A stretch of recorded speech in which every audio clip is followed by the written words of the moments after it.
So Casey, thank you so much for showing us this magic place. Really appreciate it. So I always have a question for people who are in the art space. Did you always know that's what you wanted to do for life, or did it come later on in life? So what is the Casey story? So it's actually a little bit interesting. I got my first camera when I was 5. I was in kindergarten. It was one of those little, like, point and shoot, push a button, wind the thing with the film.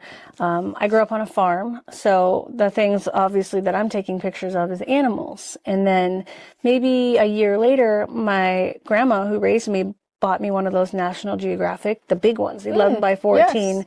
full high-res images of animals in the Amazon rainforest. So by this time, I'd already loved taking pictures. Like, she'd take them and she'd print them and she'd bring them back, and it was like that, oh, wow, like that magic. Like, I was there for this, right? Because you're the one taking it. So Yes. you get a little bit of that magical feeling then. But then I thought, how cool would it be to travel the world and take pictures of animals all over? For basically my whole childhood, that's kind of what I envisioned. I knew I wanted to be a photographer. I worked on a chicken ranch across the street. So you were taking photos of chicken? Yes. Wow. So I worked on a chicken ranch for a whole summer in the heat, my least favorite job I've ever had, to save up to buy this camera, this SLR. They didn't have digital at the time, from Costco.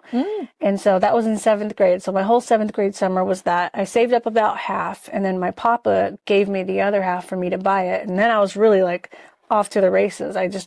I wanted to do it so bad. And then fast forward to 9th grade, I was actually a cheerleader, so I was at one of the games that I was cheerleading, and I saw this guy, and he had this big, huge camera with a lens. I'm not kidding, the lens was this long, and I was like, I want to be a photographer. What kind of lens is that? So I go over and I'm asking him questions, and he says, well, do you have a school picked out? And I said, no, there's schools for this. And he said, yeah, Brooks Institute of Photography is like the Harvard of photography schools. It's in Southern California. You should look into it. So that spurred off a whole nother, mission for me to be able to get into that school. So my entire high school career, I was in, yearbook. I was in the journalism. So I'm doing photography. I have this plan. I'm going to be a photographer. I write my letter to try to get accepted to the school, and I got in. That reminded me when you were speaking in the Zno booth at WPPI this past month in Las Vegas, you made a statement about, hey, it is not about me, the photographer. It's about you, the client. Yeah. And that really speaks about what you believe in, right? Oh, 100%. This is not something that, yes, maybe I have the gift for doing it, but this isn't about me. That person standing in front of my camera is doing something, one, that's probably super scary for them, two, that they're really having to be brave to do, and three, they're super vulnerable about. So if I were to make it about me as an artist and how great I am and look what I can do and look how you look because of me, then I'm essentially stealing something from them, that part of them that might feel liberated by seeing how beautiful they are and might feel empowered and confident. They might feel less that way if they think it's only because of me.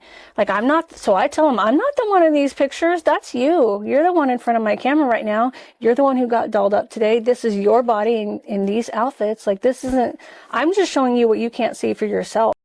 If Casey is not in this happy place, when Casey is not holding the camera, what would Casey do? So that's a good question, and I've thought a lot about this.